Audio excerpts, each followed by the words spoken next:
Hello friends, welcome to Kannan info Tamil. நம்ம இன்னைக்கு என்ன டாபிக் பார்க்க போறோம் அப்படின்னா 4 முக்கியமான டிஃபென்ஸ் அப்டேட் இந்த வீடியோல பார்க்க போறோம். முதல் டிஃபென்ஸ் அப்டேட், இந்தியா சில மாதங்களுக்கு முன்பு ரகசியமா நீர்மூழ்கி கப்பல்ல இருந்து ஒரு மிசைல சோதனை செஞ்சிருப்பதா செய்திகள் வெளிவந்திருக்கு. இந்தியா எதற்காக ரகசியமா இந்த மிசைல சோதனை செஞ்சிருக்காங்க, இந்தியா சோதிச்சிருக்க மிசைலோட சிறப்பு அம்சங்கள் மற்றும் செயல்திறன் என்ன, இந்த மிசைல்களை பயன்படுத்தி என்ன மாதிரியான ஆபரேஷன்களை கேரி அவுட் செய்ய முடியும் அப்படிங்கிறது குறித்து பார்க்கலாம். இரண்டாவது அப்டேட், மால்தீவ்ஸ் நாட்டுல முகமது முய்சு அப்படிங்கிறவர் தற்போது பிரசிடென்டா தேர்வு செய்யப்பட்டிருக்காரு. இவர் சீனாவுக்கு ஆதரவா செயல்படக்கூடிய நபர் அப்படின்னு ஏற்கனவே இவர் மீது குற்றம் சுமத்தப்பட்டு வந்தது. இந்த சூழ்நிலையில இவர் பதவியேற்றவுடன் இந்தியாவுக்கு எதிரான பல வேலைகளை செய்ய ஆரம்பிச்சிருக்காரு. படிப்படியா மால்தீவ்ஸ் நாட்டை இந்தியாவின் எதிரி நாடா மாற்றுவதற்கு முகமது முய்சு முயற்சி செய்வதா டிஃபென்ஸ் எக்ஸ்பர்ட் சொல்றாங்க.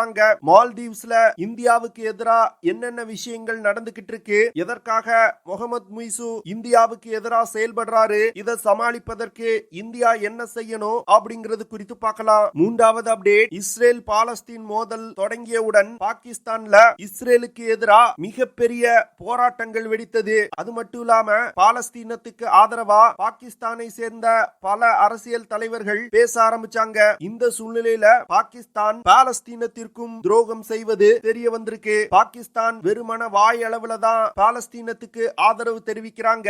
ஆனா மறைமுகமா பாலஸ்தீனுக்கு எதிரா ஒரு மிகப்பெரிய வேலையை செஞ்சு வந்துகிட்டு இருக்காங்க. அது என்ன விஷயம் அப்படிங்கிறது குறித்து பார்க்கலாம். நான்காவது அப்டேட், அர்மீனியா இந்தியாவிடமிருந்து ஏற்கனவே மிகப்பெரிய அளவுல ஆயுதங்களை இறக்குமதி செஞ்சிருக்காங்க. இந்த சூழ்நிலையில இந்தியாவிடமிருந்து மேலும் ஒரு ஆயுதத்தை இறக்குமதி செய்யறாங்க. அர்மீனியா எந்த ஆயுதத்தை இறக்குமதி செய்ய போறாங்க, இறக்குமதி செய்யப்படும் ஆயுதத்தோட முக்கியத்துவம் என்ன அப்படிங்கிறது குறித்து நம்ம டீடைலா இந்த வீடியோல பார்க்கலாம். நம்ம சேனல்ல டிஃபென்ஸ் மற்றும் ஜியோபாலிட்டிக்ஸ் சம்பந்தமா தினம் ஒரு வீடியோ பப்ளிஷ் பண்ணிட்டு இருக்கோம். உங்களுக்கு நம்ம சேனல்ல பப்ளிஷ் பண்ணக்கூடிய வீடியோஸ் பிடிச்சிருந்துச்சுன்னா சேனலை சப்ஸ்கிரைப் பண்ணி சப்போர்ட் பண்ணுங்க. நீங்க பண்ற ஒவ்வொரு சப்ஸ்கிரிப்ஷனும் எனக்கு அடுத்தடுத்த வீடியோஸ் போடுறதுக்கு ஒரு மோட்டிவேஷனா இருக்கும். சமீபத்துல இந்தியாவின் DRDO நிறுவனம் ஒரு சப்மரீன் லான்ச் க்ரூஸ் மிசைல சோதனை செஞ்சிருப்பதா செய்திகள் வெளிவந்திருக்கு. இந்த சப்மரீன் லான்ச் க்ரூஸ் மிசைல DRDO நிறுவனம் ரொம்ப ரகசியமா டெவலப் செய்து வந்து கொண்டிருப்பதா சொல்லப்படுது. DRDO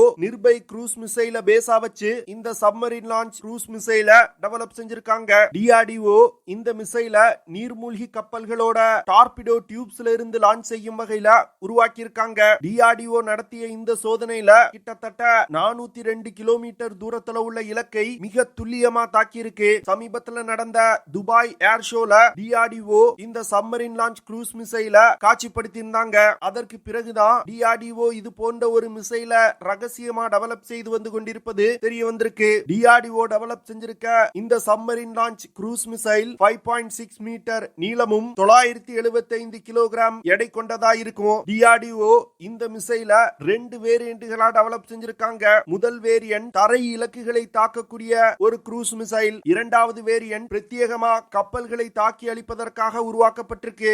இந்தியா டெவலப் செஞ்சிருக்க இந்த க்ரூஸ் மிசைல்னால 860 கிலோமீட்டர் பெர் ஹார் வேகத்துல பறந்து சென்று இலக்கை தாக்க முடியும். இந்த மிசைல தற்போது இந்திய படையில் பயன்பாட்டில் உள்ள Kalvari class submarines, Sindhughosh class submarine மற்றும் ப்ராஜெக்ட் 75I திட்டத்தின் கீழ் உருவாக்கப்படும் நீர்மூழ்கி கப்பல்களை இணைப்பதற்கு இந்தியா திட்டமிட்டிருக்காங்க. இந்த மிசைல்கள்னால அதிகபட்சமா 500 கிலோமீட்டர் தூரத்துல உள்ள இலக்குகளை மிக துல்லியமா தாக்க முடியும். டார்கெட்டை கண்டுபிடித்து தாக்குதல் நடத்துவதற்கு இந்த மிசைல்ல இனிஷியல் நேவிகேஷன் சிஸ்டம் மற்றும் GPS சிஸ்டம் இருக்கு. அது மட்டும் இல்லாம சேட்டலைட் கைடிங் சிஸ்டமும் இந்த மிசைல்ல இருக்கு. மிசைல் டார்கெட்டுக்கு மிக அருகில் செல்லக்கூடிய டெர்மினல் பேஸ்ல ஆக்டிவ் ரடார் ஃப்ரீக்வென்சி மற்றும் ரடார் சீக்கர் சிஸ்டமும் இந்த மிசைல்ல இருக்கு. அது மட்டும் இல்லாம DRDO இந்த மிசைல திட எரிபொருளை பயன்படுத்தி இயங்கக்கூடிய மிசைலா உருவாக்கி இருக்காங்க. இந்த மிசைலை இயக்குறதுக்கு சாலிட் ராக்கெட் பூஸ்டர்கள் பயன்படுத்தப்படுது. இந்த மிசைல்ல 2 விதமான வார்ஹெட்களை பயன்படுத்த முடியும். குறிப்பா சொல்லணும் அப்படின்னா பிரிசிஷன் கம் பிளாஸ்ட் வார்ஹெட்,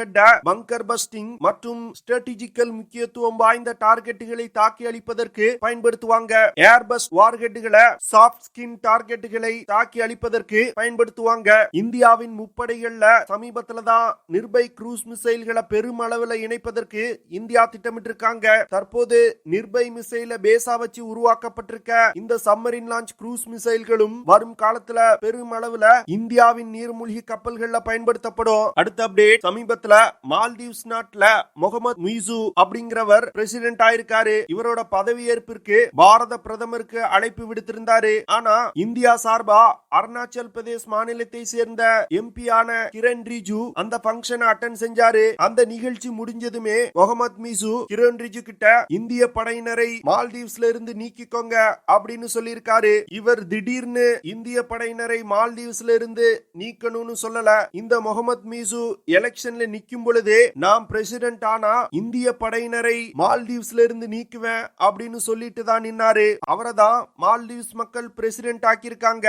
ஏன்னா இந்த முகமது முய்சு சீனாவுக்கு ஆதரவா செயல்படக்கூடியவர். இவர் எதிர்க்கட்சியா இருக்கும் பொழுது மால்தீவ்ஸ் நாட்டுல இந்திய படையினரை வெளியேற சொல்லி பல போராட்டங்களை முன்னெடுத்திருக்காரு. எல்லாருக்குமே தெரியும் இவர் ஒரு சீன ஆதரவாளர் அப்படின்னு. அதனால இவர் ஆட்சிக்கு வந்த உடனே சீனாவுக்கு ஆதரவான செயல்களை செய்ய ஆரம்பிச்சிருக்காரு. அது மட்டும் இல்லாம இந்த முகமது முய்சு பாகிஸ்தான் நாட்டிற்கு சுற்றுப்பயணம் செல்ல போறதாகவும் மொரீஷியஸ் நாட்டோட பாகிஸ்தான் தூதரை அப்பாயிண்ட் செய்ய போறதாகவும் சொல்லியிருக்காரு. இவரோட செயல்பாட்டில இருந்து மெல்ல மெல்ல மால்தீவ்ஸ் நாட்டை இந்தியாவுக்கு எதிரான ஒரு நாடா திருப்புவது தெளிவா தெரியுது. மால்தீவ்ஸ் நாட்டுல வெறுமன 70 இந்திய ராணுவ வீரர்கள் தான் இருக்காங்க. அதுவும் இந்த இந்திய ராணுவ வீரர்கள் இந்தியா மால்தீவ்ஸுக்கு கிஃப்டா கொடுத்த ஹெலிகாப்டர்கள் மற்றும் டோனியர் விமானங்களை இயக்குவதற்கு தான் இருக்கிறாங்க. அது மட்டும் இல்லாம மால்தீவ்ஸ் நாட்டை சுற்றி வரக்கூடிய கப்பல்கள் மற்றும் கடல் கொள்ளையர்களை கண்காணிப்பதற்கு இந்தியா ரடார் சிஸ்டங்களையும் கொடுத்திருக்காங்க. இந்த ரடார் சிஸ்டங்களை ஆபரேட் செய்வதற்கான இந்திய வீரர்களையும் மால்தீவ்ஸ் வெளியேற சொல்றாங்க. சீனாவுக்கு மால்தீவ்ஸ் இந்தியாவுக்கு ஆதரவான நாடா இருப்பது பல வருடங்களா ஒரு பிரச்சனையா இருந்து வந்தது. அதற்காக தான் மால்தீவ்ஸ் நாட்டுல இது போன்ற ஒரு பிரச்சனையை கிளப்பி தற்போது தங்களுக்கு ஆதரவான ஒரு நபரை பிரசிடென்ட் ஆக்கி இருக்காங்க. இது மால்தீவ்ஸ் மற்றும் இந்தியா உறவுக்கு ஒரு நல்ல விஷயம் கிடையாது. எப்படி ஸ்ரீலங்கா, நேபாள் போன்ற நாடுகள்ல சீனா காய் நகர்த்துறாங்களோ அதே போன்ற வேலைய தற்போது மால்தீவ்ஸ்லயும் செஞ்சு வந்துகிட்டு இருக்காங்க. என்ன பொறுத்த மட்டில் மால்தீவ்ஸ் போன்ற சிறிய நாட்டுல இருக்கக்கூடிய அரசியல்வாதிகளுக்கு எப்படி இந்தியாவுக்கு எதிராக பேசுவதற்கு தைரியம் வந்துச்சு அப்படிங்கிறது ஒரு கேள்வியா இருக்கு. மால்தீவ்ஸ் போன்ற சிறிய நாட்டை இந்தியா சரியா ஹேண்டில் செய்யல அப்படின்னு தான் சொல்லுவேன். இவர்களுக்கு எல்லாம் சாஃப்டான ஒரு நாடா இருந்தா வேலைக்காகாது. இந்த முகமது முய்சு ஆட்சிய இன்னும் ஒரு சில மாதங்கள்ல கவிழ்க்கணும். அப்படி செஞ்சாதான் இந்த முகமது முய்சு போன்ற நபர்கள் இந்தியாவுக்கு எதிராக பேச மாட்டாங்க. மால்தீவ்ஸ் நாட்டிற்கு இந்தியா பல உதவிகளை செஞ்சிருக்காங்க. இந்தியா கொடுத்திருக்கிற ஹெலிகாப்டர்ஸ் மற்றும் விமானத்தை வச்சு இதுவரைக்கும் 500க்கும் மேற்பட்ட மெடிக்கல் எவாக்குவேஷன்ஸ் பண்ணிருக்காங்க. அது மட்டும் இல்லாம இந்த மெடிக்கல் எவாக்குவேஷன்ஸ் மூலமா 500க்கும் மேற்பட்ட நபர்களோட உயிரை காப்பாத்தி இருக்கோம். ஆனா இந்தியா செய்யக்கூடிய நல்ல விஷயங்களை சீனா எப்படி இந்தியாவுக்கு எதிராக திருப்பி தற்போது மால்தீவ்ஸ் நாட்டுல தனக்கு ஆதரவான ஒரு நபரை ஆட்சியில கொண்டு அமர்த்துறாங்களோ அதே போன்ற வேலைய இந்தியாவும் செய்யணும். பார்க்கலாம் இந்த முகமது முய்சுவோட ஆட்டம் எவ்வளவு நாள் மால்தீவ்ஸ்ல இருக்குன்னு. எப்படி நேபாள் மற்றும் ஸ்ரீலங்கால இந்தியாவுக்கு எதிரான சக்திகளை இந்தியா முடக்கி போட்டுச்சோ அதே போன்று மால்தீவ்ஸ்லயும் செய்யணும். மூன்றாவது அப்டேட், பாகிஸ்தானால யாருக்குமே பிரயோஜனம் கிடையாது. ஏன்னா சில நாட்களுக்கு முன்பு இஸ்ரேல் பாலஸ்தீன மீது தாக்குதல் நடத்திய பொழுது பாலஸ்தீனுக்கு ஆதரவா பாகிஸ்தான்ல பல போராட்டங்கள் நடந்தது. அது மட்டும் இல்லாம பாலஸ்தீனத்திற்கு ஆதரவா பாகிஸ்தானுடைய அரசியல் தலைவர்கள் கருத்து தெரிவிச்சு வந்தாங்க. ஆனா தற்போது பாகிஸ்தான் மறைமுகமா இஸ்ரேலுக்கு ஆதரவா செயல்பட்டு வருவது தெரிய வந்திருக்கு. அதாவது பாகிஸ்தான்ல இருந்து இஸ்ரேலுக்கு ஆயுதம் சப்ளை செய்வது தெரிய வந்திருக்கு. இதே போன்று உக்ரைன் ரஷ்யா போரின் போது பாகிஸ்தான்ல இருந்துதான் உக்ரைனுக்கு ஆயுதம் சப்ளை செய்யப்பட்டது. தற்போது மற்றொரு அமெரிக்க ஆதரவு நாடான இஸ்ரேலுக்கும் பாகிஸ்தான்ல இருந்து ஆயுதம் சப்ளை செய்வது தெரிய வந்திருக்கு. அதாவது பெஹ்ரைன் நாட்டில் இருக்கக்கூடிய ஒரு ஏர்பேஸ்ல இருந்து பிரிட்டன் நாட்டு விமானங்கள் பாகிஸ்தானின் ராவல்பிண்டி நகரத்திற்கு அடிக்கடி டிராவல் செய்யுது. ராவல்பிண்டி நகரத்திலிருந்து ஆயுதங்களை ஏற்றிக்கொண்டு பெஹ்ரைனுக்கு வருது. பெஹ்ரைன்ல இருந்து ஓமன் நாட்டின் தோஹா ஏர்பேஸுக்கு அந்த விமானங்கள் சென்று சரக்குகளை இறக்குது. ஓமன் நாட்டிலிருந்து சைப்ரஸ் நாட்டிற்கு அந்த ஆயுதங்கள் அனுப்பப்படுது. சைப்ரஸ் நாட்டிலிருந்து இஸ்ரேல் அந்த ஆயுதங்களை பெற்றுக் கொள்ளுது. இதே போன்ற ஒரு வேலைதான் உக்ரைன் ரஷ்யா போர்லையும் பாகிஸ்தான் செஞ்சாங்க.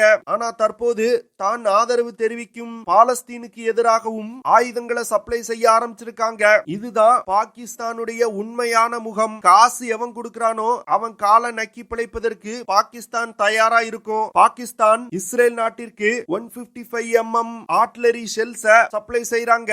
இந்த ஆர்ட்டிலரி ஷெல்ஸ் இஸ்ரேல் பயன்படுத்தி வரும் அமெரிக்க பீரங்கிகள்ல பயன்படுத்துறாங்க. அடுத்த அப்டேட், சமீப காலமா அர்மீனியா மற்றும் இந்தியாவுக்கு இடையிலான உறவுல மிகப்பெரிய அளவுல வளர்ச்சி அடைஞ்சிருக்கு. அந்த வகையில அர்மீனியா 2020 இருந்தே இந்தியாவிடம் பெருமளவுல ஆயுதங்களை வாங்கி வந்துகிட்டு இருக்காங்க. இந்தியாவிடம் இருந்து அர்மீனியா முதல்ல ஸ்வாதி வெப்பன் லொகேட்டிங் ரடார 2020 வாங்கினாங்க. அதற்கு பிறகு 2022 இந்தியாவுடன் ஒரு மிகப்பெரிய ஆயுத ஒப்பந்தத்துல கையெழுத்திட்டாங்க. கிட்டத்தட்ட 245 மில்லியன் அமெரிக்க டாலர் மதிப்பிலான ஆயுதங்களை அர்மீனியா இந்தியாவிடம் இருந்து வாங்குறாங்க. Pinaka multi barrel rocket launchers, anti tank rockets, artillery shells போன்ற பலவிதமான ஆயுதங்களை இந்தியாவிடம் இருந்து வாங்கி வந்துகிட்டு இருக்காங்க. இந்த சூழ்நிலையில பாரத் போர்ஜ் அப்படிங்கிற இந்திய தனியார் ஆயுத தயாரிப்பு நிறுவனத்திடம் இருந்து MARG 155 mm 39 கேலிபர் வீல்டு ஹவிட்சர்களை அர்மீனியா வாங்கி இருக்காங்க. இந்த ஹவிட்சர்களை மிக எளிதா ஒரு இடத்துல இருந்து இன்னொரு இடத்துக்கு டிரான்ஸ்போர்ட் செய்ய முடியும். அது மட்டும் இல்லாம அனைத்து விதமான டெரெயின்கள்லயும் இந்த ஹவிட்சர்களை மிக எளிதா எடுத்து செல்ல முடியும். அர்மீனியா இந்தியாவிடம் இருந்து வாங்கியிருக்க இந்த ஹவிட்சர்கள்ல ஷூட் அண்ட் ஸ்கூட் கேப்பபிலிட்டி இருக்கு.